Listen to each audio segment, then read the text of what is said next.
सुरुवातीलाच एक मोठी बातमी समोर येते। उपराष्ट्रपती जगदीप धनखड यांनी राजीनामा दिलेला आहे। प्रकृतीच्या कारणामुळे धनखड यांनी पदाचा राजीनामा दिलेला आहे। जगदीप धनखड यांनी उपराष्ट्रपती पदाचा राजीनामा दिलाय।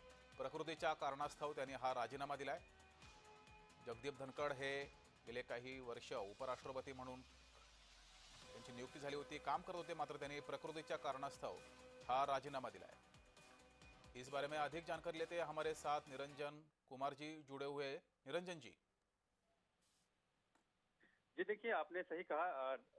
राष्ट्रपति उपराष्ट्रपति धनखड़ जी ने अपना इस्तीफा दे दिया है और उन्होंने इस्तीफा की वजह जो है वो स्वास्थ्य कारण बताया है। उन्होंने ये भी कहा कि जो मतलब अभी तक जितने भी जो कार्यकाल था उनका उपराष्ट्रपति के तौर पे, तो इस दौरान उनको प्रधानमंत्री की तरफ से, तमाम मंत्रियों की तरफ से और राष्ट्रपति की तरफ से उनको सहयोग मिला है और इसके लिए उन्होंने आभार जताया।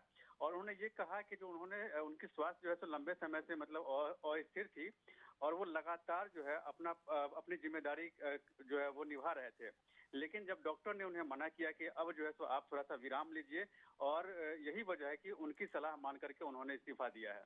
आपको याद होगा कि उपराष्ट्रपति पद से पहले वो पश्चिम बंगाल के गवर्नर के पद पे काम कर रहे थे और वहाँ की जो सरकार थी उसके साथ उनके रिश्ते बहुत अच्छे नहीं थे और बाद में जगदीप धनखड़ को उपराष्ट्रपति बनाया गया था। उसके बाद से अगर देखा जाए उनका कार्यकाल, तो लंबे समय तक उन्होंने अपनी जिम्मेदारी जो है बखूबी निभाई है उपराष्ट्रपति के तौर पे।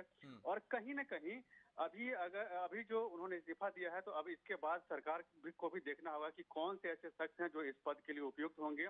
सारे समीकरण को देखते हुए फिर जो है केंद्र की सरकार नए राज्यपाल की नियुक्ति करेगी। लेकिन एक बात तय है कि जो उपराष्ट्रपति के तौर पे जगदीप धनखड़ का कार्यकाल जो है बहुत ही अच्छा रहा है और उन्होंने अपने कार्यकाल में जितने भी जो सत्र हुए हैं, राज्यसभा के सत्र हुए हैं, उसमें उन्होंने अपनी जिम्मेदारी बखूबी निभाई है और विपक्ष को भी खरी खोटी सुनाने में उन्होंने कोई कसर नहीं छोड़ी है। आपने देखा होगा। और अभी भी सेशन चल रहा है, अभी मानसून सेशन चल रहा है और इस बीच उन्होंने इस्तीफा दिया है, तो कितना बड़ा दबाव रहा होगा और कैसे उन्होंने डॉक्टर की सलाह मानी है और उसके बाद जो है तो उन्होंने इस्तीफा अपने पद से दिया है। और निरंजन जी, इस बारे में कुछ नाम सामने आए हैं इस पद के लिए?